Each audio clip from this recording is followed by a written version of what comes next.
la Société savante internationale ISKO, International Society for Knowledge Organization, propose comme concept, comme définition autour de l'organisation de la connaissance.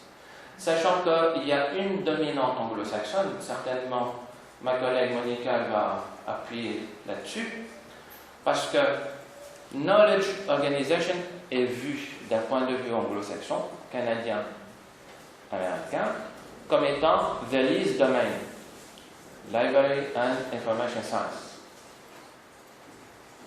And just enough, il ne faut pas discuter, parce qu'on a des inerties.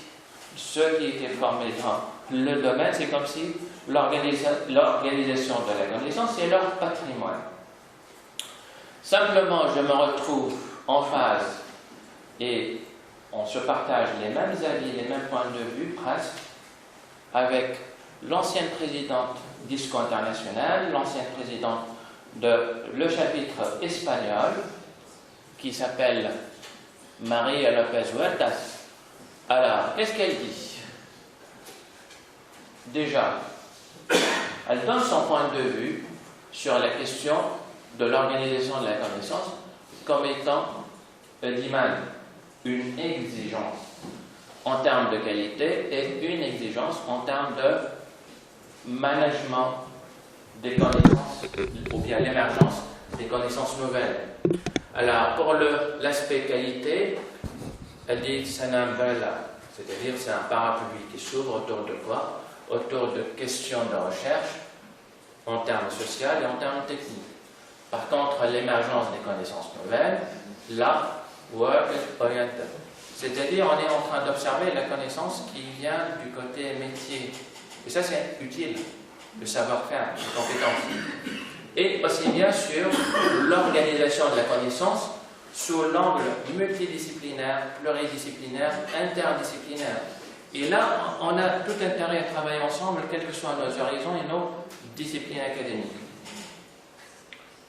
Sur ce point de vue-là, je dis, mais là, le management de la connaissance, c'est quoi alors? Je vous donne la définition donnée par Jeff Angus et Gilles Patel, c'est que il dit que le management de la connaissance, c'est le nom d'un concept pour lequel une entreprise, de manière consciente et réaliste, que c'est le partage, l'organisation, la diffusion et l'analyse des connaissances en termes de ressources, documents et compétences.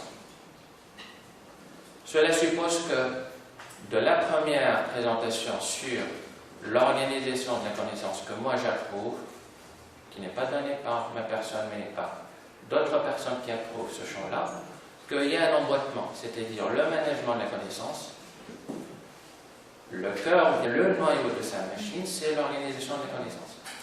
C'est la machine-outil.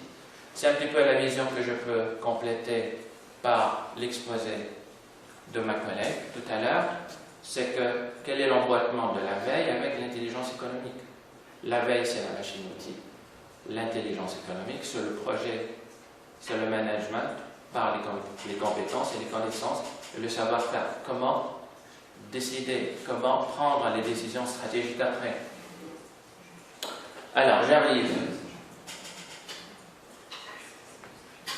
sur la machine-outil, sur cette gestion de connaissances, sachant que je vais continuer le raisonnement sur les analyses de contenu en disant que le traitement automatique de la langue naturelle, NLP, Natural Language Processing, qui va m'aider à résoudre cette manière de traiter de manière automatisée, en s'appuyant pour un exemple, une étude de cas, une plateforme ouverte Nudge, que n'importe qui d'entre nous peut l'employer sans payer de droits, sans difficulté, parce que c'est une plateforme linguistique computationnelle qui dispose de dictionnaires et que la grammaire, elle est ouverte, c'est-à-dire on peut toujours la changer de manière visuelle.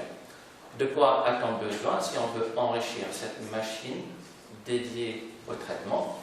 On peut augmenter la richesse par les dictionnaires, par la grammaire formelle, ou bien plusieurs grammaires formelles, pour arriver à un niveau de compilation efficient, robuste pour traiter. Donc, si mes ressources sont de nature textuelle, des data tout court, je peux toujours formaliser cette grammaire pour que je puisse avoir en sortie des représentations. Pour mon cas, ce sont des relations syntagmatiques. Alors, l'expérimentation dans le temps, ça a commencé par les ATN, Augmented Transition Network, les automates à transition augmentée, étendus aux automates en cascade, c'est la machine de Turing. Mais par l'approche de William Woods, qui est un Américain, qui a fait ses preuves dans cette approche théorique, que moi j'ai suivi son raisonnement, et que le modèle il se prête bien à la robustesse de l'analyse du langage. Quelques années en arrière, et même récemment, j'ai trouvé que Nudge, en tant que plateforme ouverte, continue à évoluer. Elle est toute plateforme, multilingue, et qu'elle se parle pas uniquement à la langue française, mais à d'autres langues, même les langages les plus réduits dans les communautés pour donner des résultats. Donc c'est une machine state automata in cascade, c'est-à-dire c'est des automates finis qu'on peut les faire évoluer en cascade. Je vous donne un exemple de quelques règles. La colonne à gauche, elle est suffisante pour analyser 80% des phrases dans mes structures de description. Les automates écrits de manière graphique, c'est exactement ce que offre l'outil Nudge. Graphiquement, on peut dessiner des règles et ça devient des automates. Cet ensemble de règles, une fois qu'on fait passer la moulinette de ressources à l'analyse, on peut arriver à obtenir les concepts clés dans les ressources par rapport au contenu, c'est-à-dire sur des contenus émergents, on peut observer quels sont les nouveaux concepts qui sont manipulés par les communautés. Également, et ça c'est un avantage stratégique, c'est que quand on veut mapper ou bien cartographier tous les concepts, on peut observer la concentration des concepts, c'est-à-dire l'activité prioritaire dans la communauté, comme on peut observer l'activité latente qui peut être traduite par les signaux faibles, c'est-à-dire les concepts peu traités, mais qui peuvent devenir très stratégiques à court ou à long terme. C'est là où les projets peuvent devenir des projets stratégiques en anticipant les actions sur ces signaux faibles.